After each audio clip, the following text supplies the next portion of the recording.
Nama aku Anjili. Currently I'm still a student university. Terus aku juga sambil kerja sebagai guru bahasa Korea dan juga interpreter. What is interpreter And translator.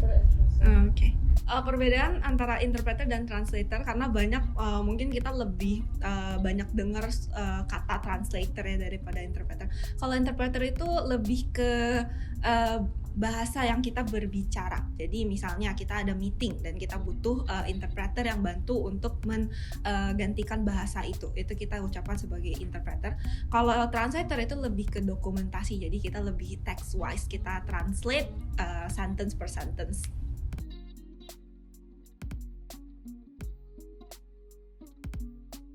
Cara aku self marketing itu sebenarnya melalui platform sih, kayak aku masukin registrasi ke platform-platform seperti yang menjualkan jasa-jasa sebagai guru gitu. Karena banyak platform sekarang ini yang bisa mempromosikan diri sendiri dengan cara itu. Aku banyak dapet murid dari platform-platform seperti itu dan iya, aku tidak cuman patokin murid-murid di Indonesia, aku patokin juga di murid untuk di Australia ataupun di Amerika juga.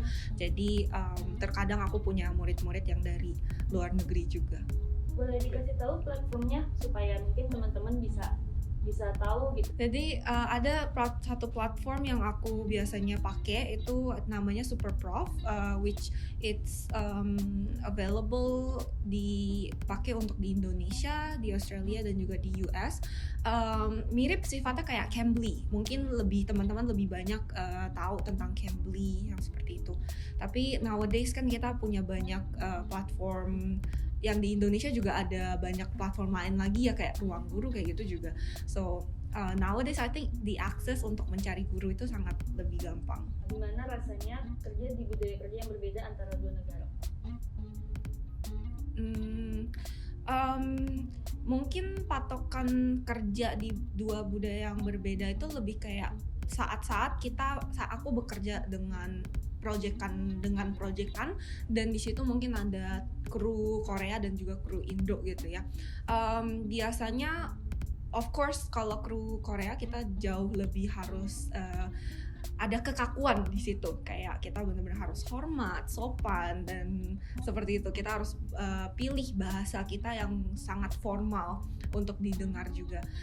Namun kalau dengan tim-tim Indonesia, I think it's more flexible dan juga kita lebih kayak friend wise gitu. Kita bicara juga sangat dengan informal gitu.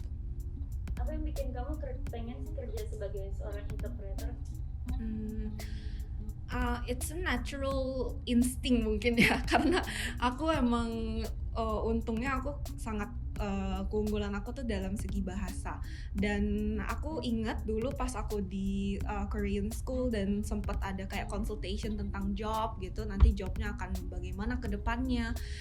Sempat aku dengar dari guru aku kayak, oh kamu nggak usah concern karena kamu udah nanti bakal bisa apa aja, kamu bakal gampang gitu. Pas itu aku nggak ngerti maksudnya tuh apa, kayak karena masih kecil ya, oh kok diabaikan aja gitu, kok aku nggak diseriuskan gitu kan.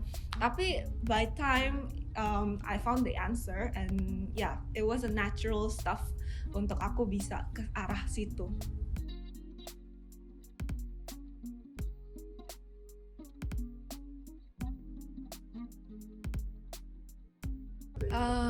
Banyak ya kayaknya, maksudnya bukan segi dimarahinnya tapi lebih kayak kerjasamanya tuh agak kurang enak. Misalnya pas Asian Game di tahun 2018 ya, aku sempat kerjasama dengan reporter dari Korea, dan reporter itu reporter di perusahaan yang besar ya, salah satu perusahaan besar di Korea, dan beliau kebetulan kayaknya men-expect lebih dari interpreter. Nah ini juga kadang ada kerancuan dalam sifat kayak bekerja sama.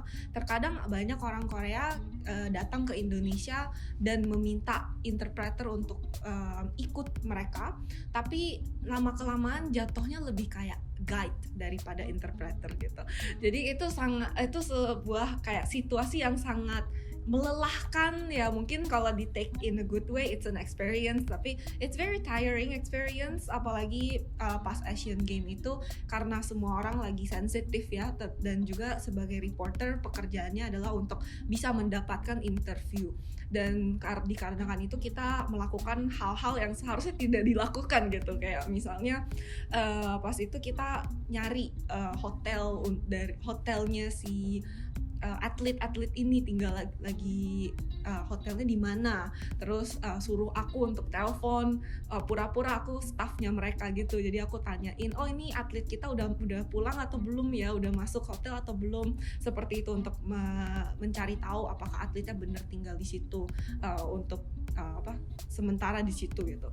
Tapi juga ada kayak misalnya keesokan harinya karena dia mau ambil interview, kita jam 5 pagi ke sana, terus nyari tahu roomnya si director ini tuh di mana gitu, roomnya tuh nomor berapa, dan aku ngerasa itu out of ini ya, kayak maksudnya ethical wise it's not really a good one, karena kita bener-bener harus cari like list dari orang yang masuk restoran itu, biasanya yang makan pagi itu, terus kita cari tahu nomor kamarnya seperti itu, terus kita stay in front of the room until the director comes out, yang kayak gitu. Kenapa kamu pilih jadi interpreter instead of translator? I think it's more characteristic wise. Untuk aku sendiri, aku lebih nyaman untuk langsung menyampaikan verbal daripada tulis, dan aku ngerasa capek kalau kita melakukan translate itu bener-bener kita habis waktu, karena kita ada patokan deadline dan seperti itu. Tapi kalau misalnya sebagai interpreter, kita tinggal di posisi itu dan di saat itu aja kita bisa langsung menyampaikan pembicaraan.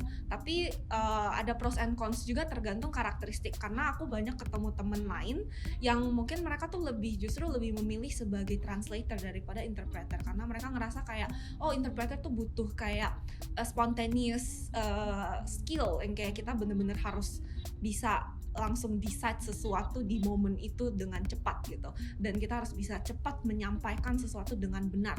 Namun banyak teman-teman juga yang ngerasa overwhelmed tentang perihal seperti itu.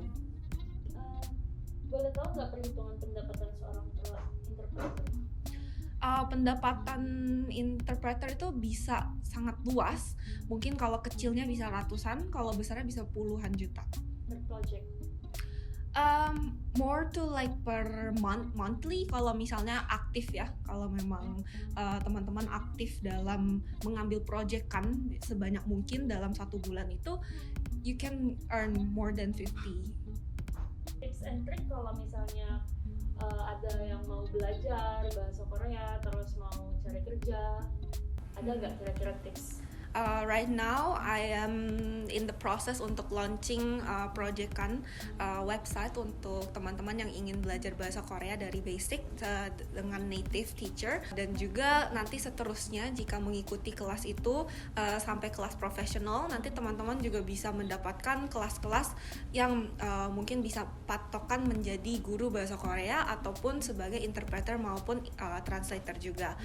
Untuk kedepannya itu akan menjadi sebuah project yang bisa aku juga mungkin sharing banyak link untuk pekerjaan, supaya teman-teman yang partisipasi di kelas itu juga bisa mendapatkan opportunities yang banyak. Untuk teman-teman yang interested untuk mengambil kelas di Lisam Academy, boleh hit like dan subscribe button untuk Seo channel, dan bisa cek di description box-nya ada promotion code untuk kalian. Okay, see you in Seo channel. Bye!